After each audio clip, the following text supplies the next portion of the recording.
Bien, amigos, tenemos el placer de contar con la presencia de Israel Abreu. Israel Abreu es economista, experto en finanzas, en impuestos y director de la Comisión Económica del PRD. PRD. Así es. ¿Está bien el PRD? Me siento orgulloso de Está formar bien. parte del PRD. Bienvenido. Gracias. Un privilegio, don Julio. Bien. Israel, vamos Israel, a iniciar. antes de comenzar, yo tengo la mía. Israel, esa posposición de la reforma fiscal, ¿ustedes la acreditan a fuerzas poderosas que lo impidieron o piensan que ahora van a distribuir ese déficit en la población que está menos desprotegida, como multas y pendejaditas así? Mire, a propósito de déficit fiscal, necesariamente para poder responder esa pregunta, don Julio, hay que hablar de cómo va la ejecución del presupuesto del año 2025. Pero para que usted tenga una idea, de cada 10 pesos que está gastando el gobierno actual, de cada 10 pesos, 3 pesos con 70 centavos, es decir, el 37% de ese dinero se está tomando prestado. Eso es lo primero. Lo segundo es que el gasto total en materia de gasto corriente, es decir, gasto que no produce ningún retorno, ya lo excede en 58.000 millones de pesos. Eso es al 30 de abril. Ese dato interesante. De 400.000 millones de pesos que se aprobaron para bonos soberanos en el presupuesto para el año 2025, ya se han tomado 190.000 millones de pesos a 4 meses del año. Y para agregarle un poquito más al problema financiero que tiene el Estado Dominicano, ahora vamos a dar cerca de 150 millones de pesos en bono de las madres. Que yo estoy seguro que las madres que van a recibir eso no se lo van a agradecer cuando entiendan que están incrementando el déficit y que finalmente van a terminar pagando con más impuestos. 1.500 millones, así es, no 150. Gracias por corregirme, Michelle. Entonces, en ese orden, definitivamente la situación que tiene República Dominicana es el resultado de la mala administración de los recursos públicos. Y no me voy a circunscribir solamente al gobierno de Luis Abinader, sino... O sea, que usted no está de acuerdo con la política de asistencia social. No, yo estoy de acuerdo con la asistencia social. Ahora en este gobierno, porque antes... No. En este momento de la historia económica de República Dominicana, no estoy de acuerdo. ¿Por qué? Por el dispendio con el cual se manejan los recursos públicos.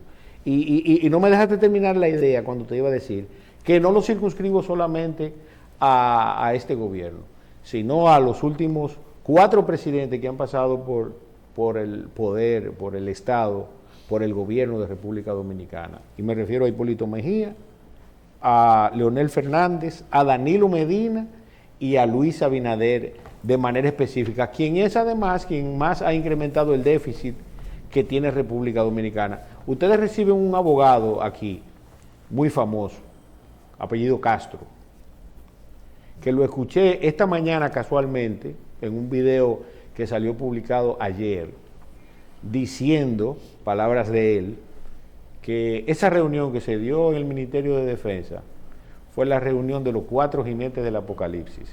Definitivamente, yo estoy totalmente contento con ese planteamiento. ¿Por qué?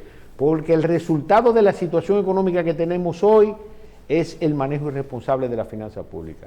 Eso yo pienso, don Julio. Bien.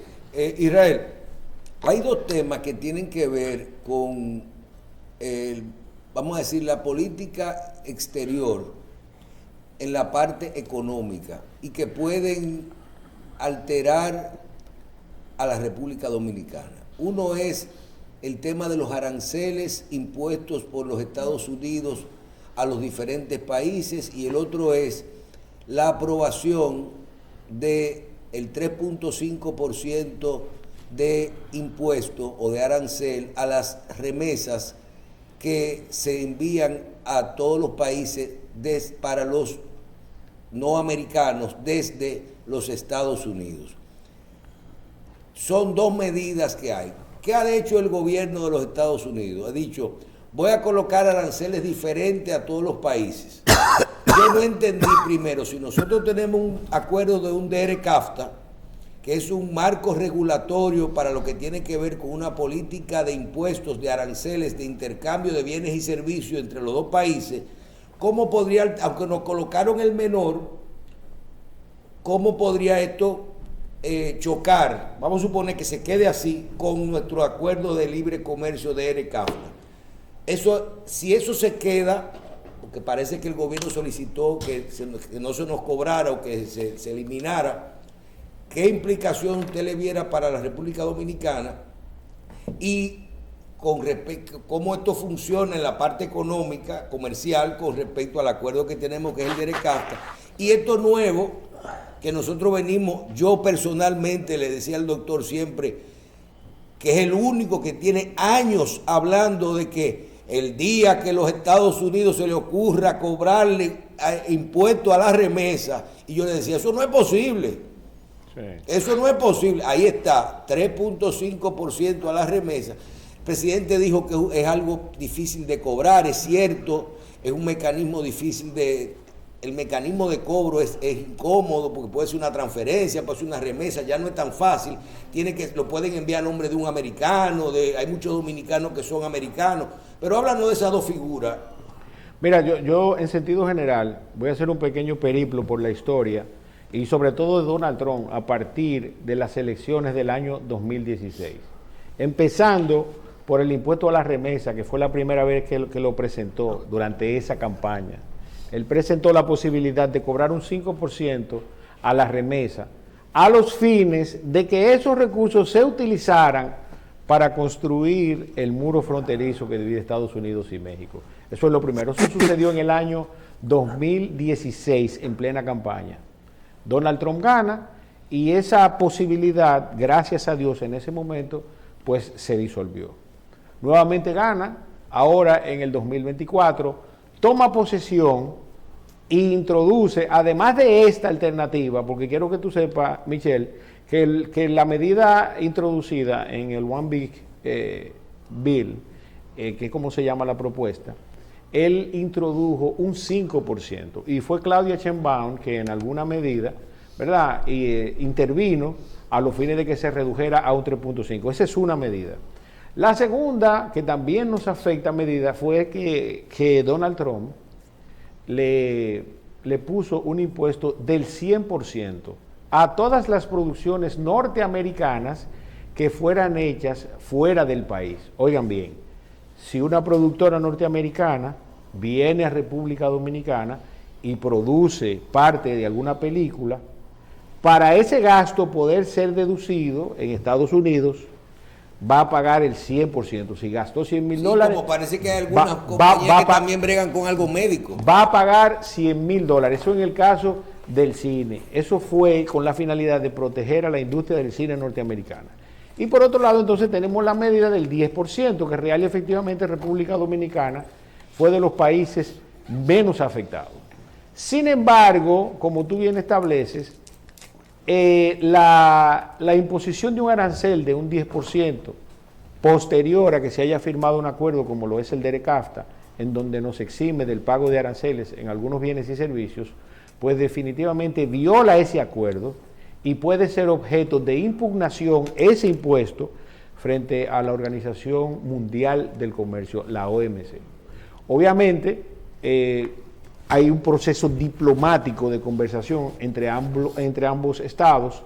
No obstante, siempre se habló de la posibilidad de que todos los países que forman parte del DERE-CAFTA, ¿verdad?, negociaran juntos para poder presentar una propuesta que fuera relativamente poderosa desde el punto de vista de la negociación y que pudiera en alguna medida someter a Donald Trump a los intereses de la región.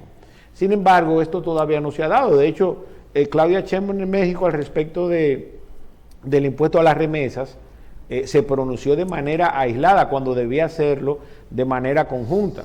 En sentido general, Donald Trump justifica su propuesta en virtud de que en América Latina solamente, oigan bien, se manejaron $160,000 millones en remesa, de lo cual la República Dominicana recibió 10.700 millones de dólares, que eso representa alrededor del 8% del total de las remesas que salieron de Estados Unidos. Entonces, en ese orden, Donald Trump justifica sus medidas. No obstante, todo esto de alguna forma le provoca un daño de manera específica al ciudadano norteamericano, que es lo que él está perdiendo de vista. Yo mismo en alguna oportunidad vine por aquí a hablar de Donald Trump y de la posibilidad de que ganara y de que sí, que le podría agregar valor. Ahora, todo esto era en el entendido de que él iba a crear los mecanismos para hacer a Estados Unidos más competitiva en virtud de crearle incentivos a los empresarios que volvieran, no agravar a los que ya estaban, que es lo que ha hecho todo el mundo. Cuando él puso el impuesto, plantea la posibilidad de cobrarle un 100% a las productoras norteamericanas que hagan películas fuera de su territorio, ¿verdad? Y él podía, y la justifica en virtud de que la inmensa mayoría de países de la región, Canadá, México, Argentina, República Dominicana, te puedo citar, tienen leyes de incentivo al cine. Por eso le hace más sentido a las productoras norteamericanas venir a República Dominicana y contratar los servicios de producción de películas a los fines de ahorrar una cantidad de dinero importante. Pues en ese orden, y podemos ampliarlo a N cantidad de actividades económicas, pues se esperaba que Donald Trump tomara medidas e iniciativas económicas que vinieran a sumarle al ciudadano, no a restarle. Pues todos sabemos, en sentido general, que los impuestos todos son inflacionarios y que afectan de manera directa el bolsillo de los ciudadanos en sentido general. Entonces, esa es la base, ¿verdad?, que viene a introducirle esa cantidad de distorsiones que le restan al bolsillo del ciudadano. Ahora, para tú poder contrarrestar todas esas medidas, se necesitan bloques de países que puedan en alguna medida pues, contrarrestar y presentar inclusive esas demandas, esas oposiciones a esos posibles impuestos en la Organización Mundial del Comercio, que creo que en ese orden todavía no se ha hecho nada. Nos hemos quedado en la parte subjetiva de tratar esos temas de manera interna. Vimos como el presidente Luis Abinader fue nuevamente a Estados Unidos y se reunió con el secretario de Estado, Marco Rubio, a los fines de ver qué alternativas le podría buscar a República Dominicana.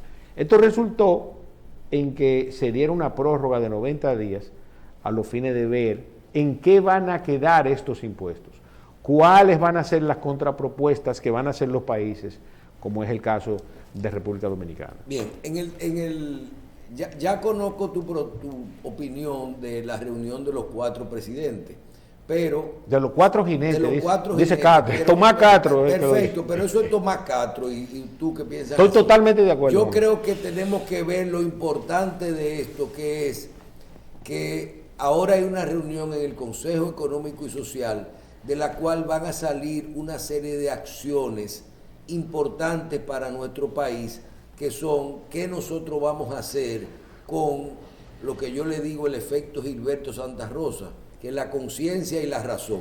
En el área económica tenemos que pensar en el crecimiento, en la economía, y tenemos un problema, que la mano de obra haitiana es importante para nuestro sector construcción, sobre todo nuestro sector agropecuario, y qué políticas vamos a establecer con respecto a lo que está sucediendo en Haití. Desde tu punto de vista, si apretamos mucho, sacamos todo, vamos a frenar el crecimiento, estos 2 sectores se van a ver impactados, vamos a tener problemas con lo que implica esto en nuestra economía y en todos estos sectores, que son muy importantes dentro de nuestro crecimiento y dentro de todo lo que es República Dominicana. ¿Qué tú opinas? ¿Qué política debemos establecer con respecto a la mano de obra haitiana y la parte migratoria dentro de todos estos acuerdos que realizamos conjuntos para lo que es la mano de obra haitiana? Mira, Michelle, las políticas migratorias. Yo voy a tratar de hacer, ¿verdad?, de darte respuesta a tu pregunta de la forma más rápida posible. Empecemos por lo que pasó. ¿Ustedes son miembros del Consejo Económico y Social como partido? Sí, todos los partidos formamos parte. Ahora bien, lo primero, y obviamente la experiencia que tiene el ingeniero Miguel Barán Maldonado en materia internacional nos suma y nos agrega mucho valor. Ahora bien, de manera general, número uno, el 15 de septiembre, Luis Abinader toma una decisión política de apelar a la conciencia del dominicano para ganar las elecciones del 2024. Y cierra la frontera, ¿verdad?, para fines migratorios y para fines comerciales. Lo que todos criticamos para fines comerciales. Nosotros no teníamos que cerrar la frontera para fines comerciales. ¿Qué resultó de todo esto? Bueno, que República Dominicana todavía no se ha podido reponer al respecto de la caída de las exportaciones de República Dominicana hacia Haití en alrededor de un 15%. Esta es la fecha que no nos hemos podido reponer. ¿Por qué? Porque si tú dejas de venderle a tu cliente, ese cliente va a buscar otra alternativa y después te va a costar el doble de trabajo conquistarlo para venderlo. Eso es lo primero. Lo segundo es que usted que me está viendo, y tú también, Michelle, busca las declaraciones de Mario Lama en el noviembre del 2023 y en noviembre del 2024, cuando él dice, ¿verdad?, que el costo de la salud de los haitianos en República Dominicana está costando entre el 13 y el 15% del presupuesto del Servicio Nacional de Salud. Estamos hablando que son en cada año entre 12 y 14 mil millones de pesos. Pero posteriormente busca también las declaraciones de la OCDE al respecto de cuánto estaban costando los ciudadanos haitianos a República Dominicana desde el punto de vista de la educación. ¿Y tú sabes cuántos son? Alrededor de 21 mil millones de pesos entre el año 2023 y 2024. Pero recuerda que el 15 de septiembre del año 2023 se suponía que se debía haber cerrado la frontera para fines migratorios y los haitianos siguieron entrando de manera normal. A todo esto, Leonel Fernández en el año 2010 aprueba la Constitución de la República Dominicana, la que modificaron producto del acuerdo de las corbatas azules. De ahí nació la Ley de Estrategia Nacional de Desarrollo, la 1-12, que esa ley de manera específica establece 5 pactos: el eléctrico, el fiscal, el de salud, el de educación y el migratorio. En ese pacto también se ordenó la aprobación de la ley de las Fuerzas Armadas, la ley orgánica, la ley 139-13, que además responsabiliza al ejército, además de que es un rol constitucional, de la protección de la soberanía terrestre de República Dominicana, rol que a partir de 1961 el ejército dejó de hacer. A todo esto, si ustedes revisan el presupuesto del ejército para el año 2023 y 2024, se duplicó el presupuesto. Esto excluyendo lo que se gastó en la frontera. Estamos hablando que ese pasivo del problema migratorio se metió casi en 100 mil millones de pesos por la decisión de un presidente. Y estoy excluyendo de ahí la caída del 15% de las exportaciones. Te estoy hablando solamente de dinero que está saliendo del fisco y que lo pagamos los dominicanos, cerca de 100 mil millones de pesos en 2 años, entre el 2023 y el 2024. Cuando el ejército tiene su rol claramente establecido, el ejército no hace nada en Punta Cana o en Higüey. El trabajo del ejército es estar en la frontera terrestre de República Dominicana.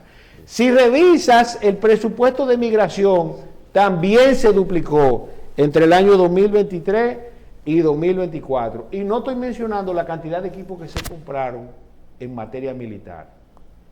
Entonces yo te voy a decir algo. Tomás Castro tiene toda la razón.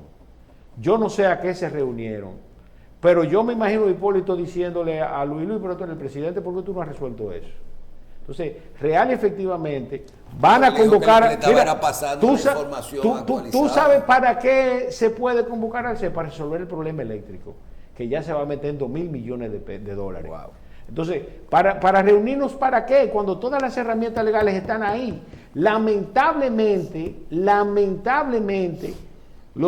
señores, el Instituto Nacional de Migración, que se supone que es de donde debe salir la política pública migratoria, que tampoco tiene sentido.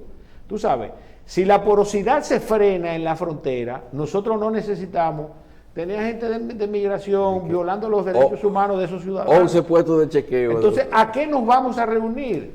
Si en la administración de Miguel Vargas Maldonado en la Cancillería se firmó un plan, que es el Plan Laredo, que establecía una zona de desarrollo fronterizo.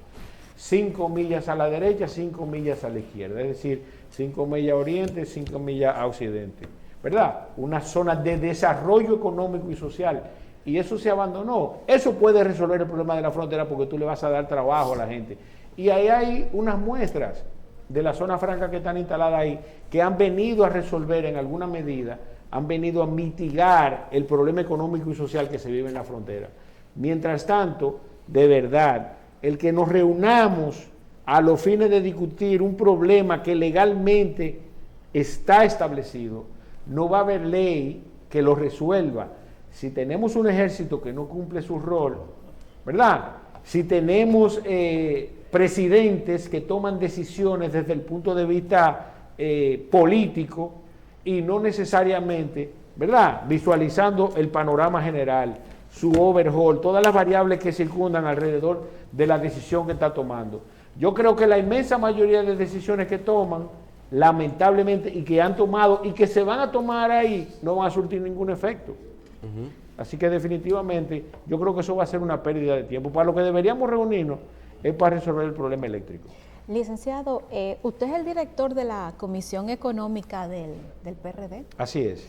Me gustaría saber si usted en esa comisión ha consensuado alguna propuesta, alguna crítica al gobierno en materia económica, y saber si están trabajando en la presentación de ideas ante el CES, porque será convocado el CES, el Consejo Económico y Social, para discutir lo de la cumbre del presidente con los expresidentes.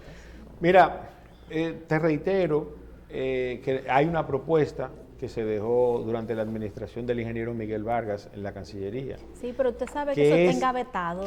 Sí, pero se puede retomar. ¿Por qué no hay una continuidad de Estado? Ya. Eso es mira, real efectivamente, eso es lo único que puede mejorar la situación de la frontera en relación a los haitianos. Nosotros crearle cierto nivel, porque tú sabías que lo que nosotros hicimos el 15 de septiembre se puede considerar una agresión al Estado haitiano. Claro que sí, porque nosotros le negamos la posibilidad de que ellos pudieran comprarnos alimentos. Entonces, desde el punto de vista de los acuerdos internacionales, ¿verdad? Eso puede crear una situación como las ha creado, el tú negarle la posibilidad de simplemente comercializar alimentos con ellos. Nosotros podíamos mantener nuestra frontera abierta y cerrarla para fines migratorios. Pero para fines comerciales la cerramos, no le vendíamos nada y por eso perdimos. Estamos perdiendo alrededor de un 15, un 10% de las exportaciones en los últimos 2 años. Y por otro lado entonces tenemos, lamentablemente, que todos los días aquí sacan, o todos los meses, 10,000 haitianos y entran 15. Todos los días ustedes van a esto. Entonces, ¿cómo nos explicamos eso? Entonces, eso es una locura. Y por más cosas que se inventen, mientras la porosidad exista y nosotros, porque somos nosotros, eso es como el mal vecino, si tú no le buscas la vuelta a ese vecino para que su situación mejore, bueno, pues tú vas a tener ese problema ahí. Haití para nosotros es un problema, en eso estamos de acuerdo. Ahora, nosotros tenemos que hacer lo necesario para que esa zona se desarrolle. Mira, y vuelvo y te repito, el Plan Laredo es la mejor solución. Yo debo citar lo que hasta 1961 sucedía en la frontera. Y aquí llamar la atención de todos los políticos que a partir de esa fecha han gobernado en República Dominicana. Trujillo, increíblemente, que para mí no tuvo nada bueno, oiga bien, ¿verdad? Nosotros lo hemos hecho tan mal a partir de 1961, que lo que sea que haya hecho Trujillo con la frontera, ¿verdad? Lamentablemente lo reivindicamos. ¿Y qué sucedía cuando Trujillo? Trujillo inclusive hasta mestizó la zona. Llevó ciudadanos de Japón, de España, judíos, españoles, ¿verdad? Y además, nunca en la historia de República Dominicana, como entre 1930 y 1961, la zona de las 5 provincias que componen la frontera de República Dominicana con Haití habían experimentado cierto nivel de desarrollo económico y social como en ese momento lo Si sigue vivieron. por esa línea, le van a decir que usted es racista. No, yo no soy racista. No, prepárese o aclárelo. No, pero colaboró y en sentido general trajo profesionales, ¿verdad? Inclusive profesionales agrícolas, y a donde lo que había que sembrar era, qué sé yo, broque, sembraba broque, por ponerte un ejemplo, y donde se podía sembrar algún tipo de agricultura, pues definitivamente la apoyó. Ahora, aquí la frontera es una zona desértica. Nadie la está apoyando como hasta en ese momento se apoyó, para vergüenza de quienes han gobernado a partir de 1960. Licenciado, pero ha habido también incluso, tenemos en vigencia una ley de desarrollo fronterizo que ni siquiera exonerando de impuestos se ha logrado lo que es un desarrollo. ¿Qué es lo que ha fallado ahí? O quizás no la han aprovechado tanto, o están Que la aprovechando mitad de las empresas que la usan, la mal usan. Exactamente. Ese es el Como no hay un mecanismo de feedback, de retroalimentación, ¿verdad? De fiscalización Así de es, la ley. de que se realice lo que real y efectivamente tú estás solicitando a través de esa facilidad, pues lo que se usó fue para fines no necesariamente que van en consonancia con los intereses del desarrollo de la zona fronteriza. De hecho, aquí mucha gente sabe que hay empresas que han entrado en competencia con otras que no tienen esa facilidad y que quizás lo que tienen es una oficina allí en la zona de desarrollo fronterizo. Entonces, esa ley, lamentablemente, igual que otras, si no se fiscalizan de manera adecuada, si no se crean los mecanismos para que esa zona se desarrolle, para que hayan consumidores allá, para que haya gente que produzca, pues definitivamente no va a pasar nada. Si no se crea ese cordón de desarrollo, puede ser zona franca, puede ser industria, puede ser servicios, pues lamentablemente nosotros vamos a tener que seguir cargando con ese problema y sobre todo, si no llega un gobierno que asuma real y efectivamente la responsabilidad que eso implica, como lo establece la Constitución y en este caso como lo establece la ley de República Pero Dominicana. Israel, también hay como un elemento atemorizante entre las personas que se dice, ay, que si se van los haitianos va a pararse la construcción, que hasta el turismo y que va a haber muchas cosas. Entonces, ¿eso es un argumento o realmente es que tanto dependemos de ellos como para que la economía se paralice en algunas áreas? Mira, el 17.5% del Producto Interno Bruto depende de la mano de obra haitiana. 17.5. El 17.5, los dos principales sectores económicos, se puede decir, dependen de ellos, que estamos hablando que son construcción, agricultura y Sí. un alto componente también de turismo, para Sí. que tú sepas. Entonces, en ese orden, los haitianos forman parte importante de todo ese conglomerado económico que pulula alrededor de República Dominicana. Y lamentablemente, oye, para que tú entiendas, ese es el resultado también de un manejo inadecuado de las políticas públicas que se crean en República Dominicana y la falta de supervisión. Porque si bien es cierto que son importantes, en este momento no solamente son importantes, son imprescindibles. Sí.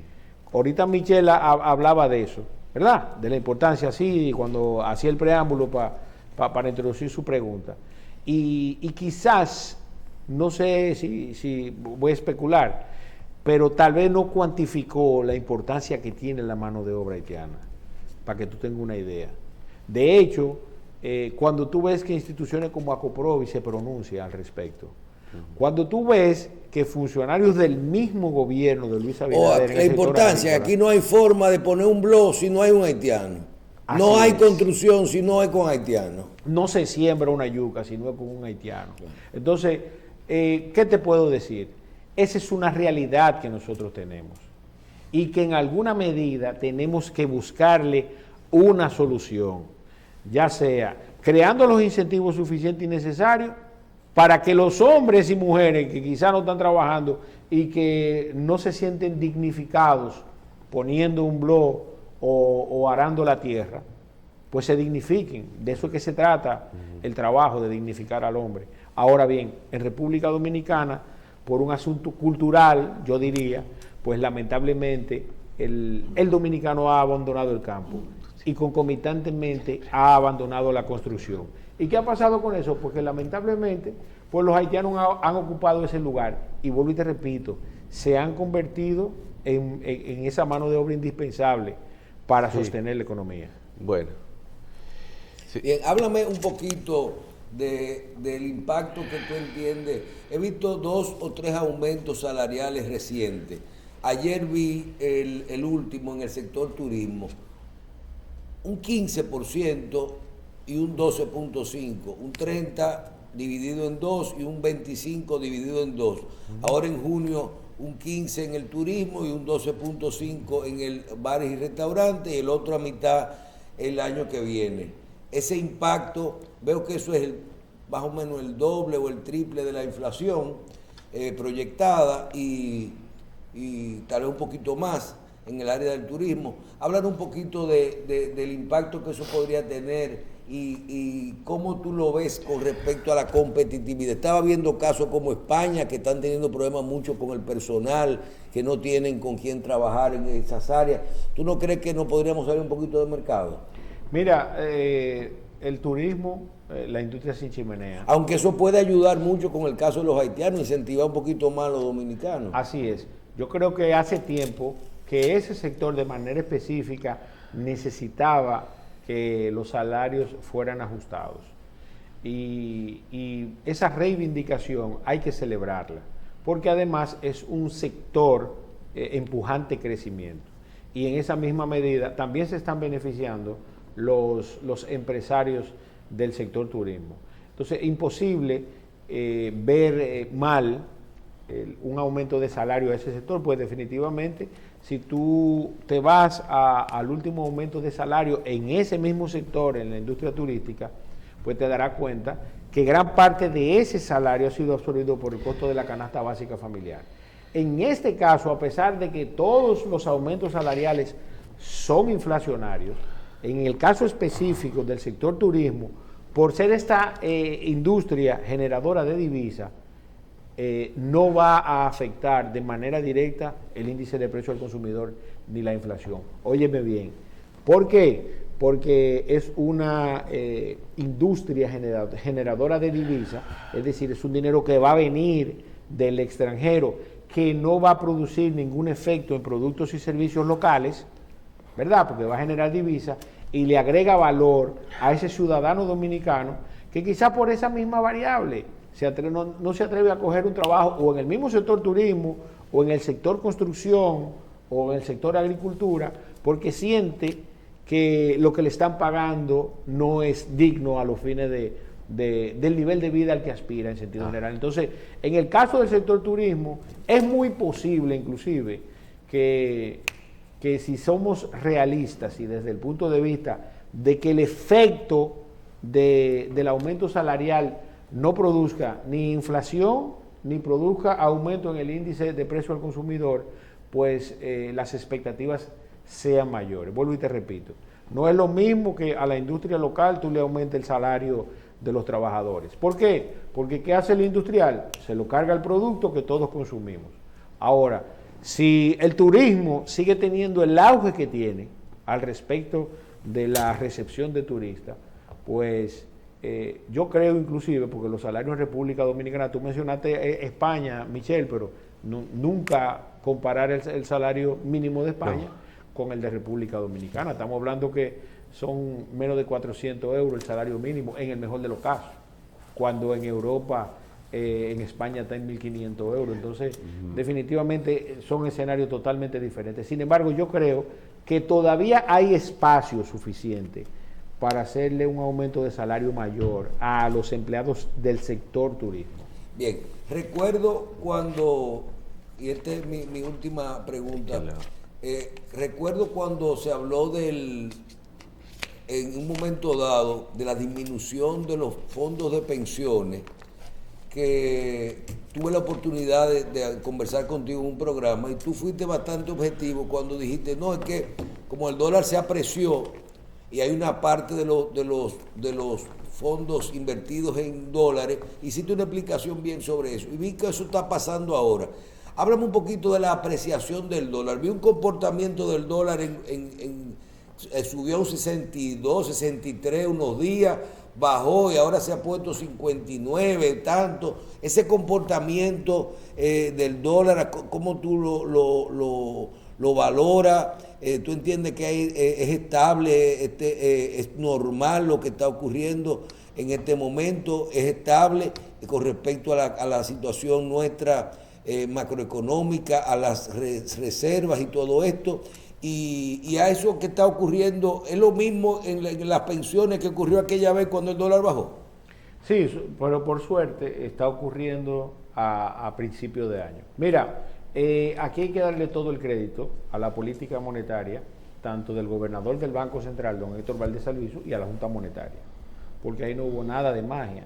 Ahí lo que fue, se aplicó la técnica económica al respecto de el mantener una tasa de cambio estable e inclusive reducida en virtud de que lo que era inexplicable era que la tasa del dólar haya tenido un desplazamiento de alrededor de 300 puntos básicos, más o menos 3 pesos. Nosotros, cuando el presupuesto general del Estado se hizo en base a 63.11 y llegó a 63.50. Sí, pero estaba a 63.11 promedio del año entero, pero estábamos hablando en 2 meses. En los primeros 2 meses del año. Entonces, eso era lo que era inexplicable. Cuando teníamos reservas internacionales para cubrir la factura de importaciones por 6 o 7 meses, cuando la remesa en los primeros 2 meses del año había aumentado en un 8.6%, cuando había un flujo de divisa importante producto de la llegada de turistas, la inversión extranjera no se cayó.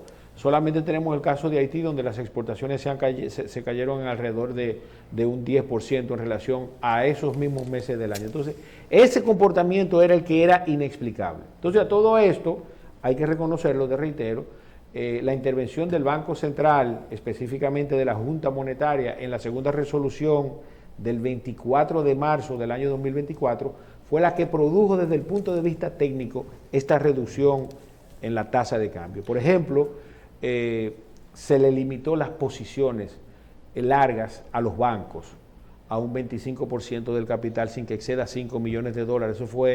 Eso obligó a los bancos a que tuvieran que deshacerse de esa cantidad de dólares para poder cumplir con esa resolución de la Junta Monetaria. Esa es una mayor supervisión de los agentes de cambio y remesadoras que real y efectivamente acaparaban dólares y especular con ellos. Ese es su negocio, es relativamente legítimo. El eliminar del mercado bancario y financiero de República Dominicana, prestarle en dólares a personas que no producían dólares. Cuando tú le prestas a alguien en dólares que no producía dólares, ese ciudadano o esa empresa va a presionar la tasa del dólar todos los meses porque tiene que pagar en dólares. Obviamente está teniendo un beneficio, entonces, ¿por qué? Porque la tasa es menor. Sin embargo, le estaba poniendo una presión innecesaria a la economía. Entonces, en virtud de eso, hay que reconocer que el Banco Central tiene todos los méritos al respecto del manejo de la política monetaria y lo que produjo este manejo en relación a la política monetaria, que ha sido ese nivel de estabilidad y apreciación de la moneda. Que si bien es cierto, podemos considerar la apreciación porque en términos absolutos volvió a su estado normal, no menos cierto es que no había una razón para que el dólar subiera. Bueno, y como Michelle dice que yo ataco mucho al gobierno, ¿verdad?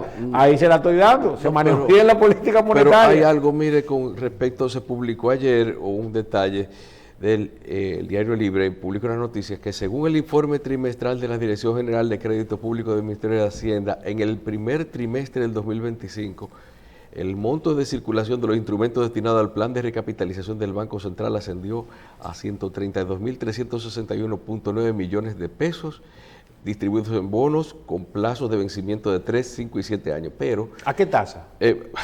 No lo dice aquí, no la veo en lo inmediato, pero se tiene previsto sacar del presupuesto 48.679 millones para recapitalizar, para cumplir con los compromisos de los bonos emitidos por el Banco Central. Eso no puede, eso es algo que está dentro de lo normal o eso es una cosa que puede traer problemas.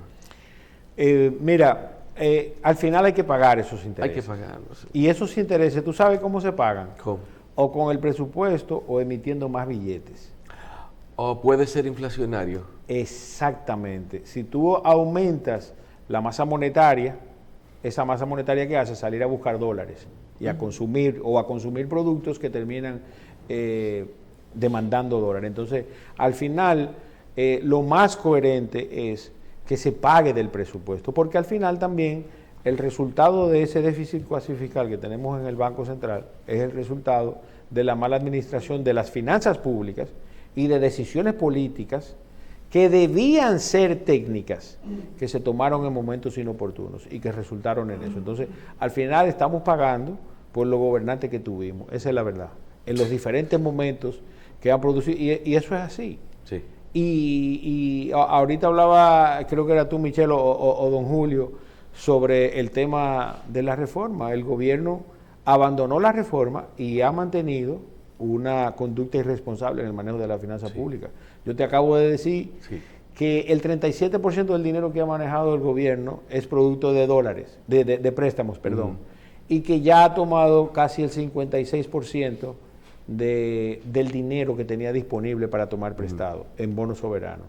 Entonces, con ese tipo de conducta, lamentablemente, eso, el cauce natural de ese tipo de decisiones es que estemos revisando los impuestos en no más de 1 o 2 años. Okay. Eso es así. Entonces, Michelle, el Banco Central, la Junta Monetaria y don Héctor Valdés Albizu tomaron buenas decisiones al respecto del manejo de la política monetaria, específicamente la tasa de cambio. Y por eso hoy el ciudadano, que déjame decirte que no sé si tú lo viste, Carlos, ahí en el análisis del Banco Central, el índice de precio al consumidor fue el más bajo de los últimos 7, 8 años, 0.03% el índice de precio al consumidor.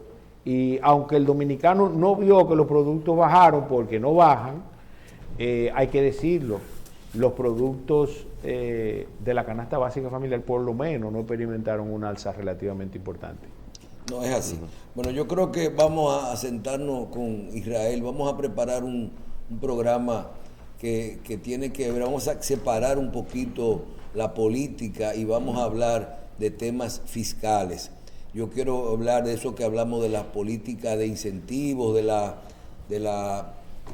todas estas zonas que tienen incentivos, hablamos del cine, hablamos de la zona franca, vamos a hablar de lo que explicarle un poquito a la gente de la diferencia entre un impuesto y de una retención. Esta semana se habló mucho de una confusión que se armó de una retención, algo, y nosotros aquí siempre separamos lo que es algo real de algo que no es, ¿verdad? No podemos decir lo que no se ha creado nada. La norma 0623. Claro, una cosa es una retención y otra cosa es un impuesto. Un nuevo aquí impuesto. No se ha creado nada. Y somos de lo que siempre dice, y discutimos mucho con Israel, que los gobiernos pueden crear muchos impuestos de forma administrativa y pueden modificar muchas tasas de forma administrativa y cambiar las cosas. Y no hay que meterse en reforma. Así es. Por ejemplo, yo no hubiera puesto en la reforma eso de que hay que aumentar cobrarle a los que no pagan. Eso no hay que ponerlo en la reforma. Eso es lo que hay que hacerlo. Eso nada más hay que cobrarle a los que no pagan. Que hay que modificar los precios de los costos de las propiedades. Poner el precio real. Las cosas no tienen dos precios, tienen el precio que es. Eso no había que cobrar. Y yo creo que aquí ahora lo que se va a hacer es eso. Aplicar la ley existente como la monjita para todos. El hombre dijo a todos. Vamos a hacer algún programa con Israel de impuestos reales, de todo esto. Gracias, señor. A tu orden, Michelle. Israel Abreu, economista, experto en finanzas y director de la Comisión Económica del PRD. Gracias por estar con nosotros.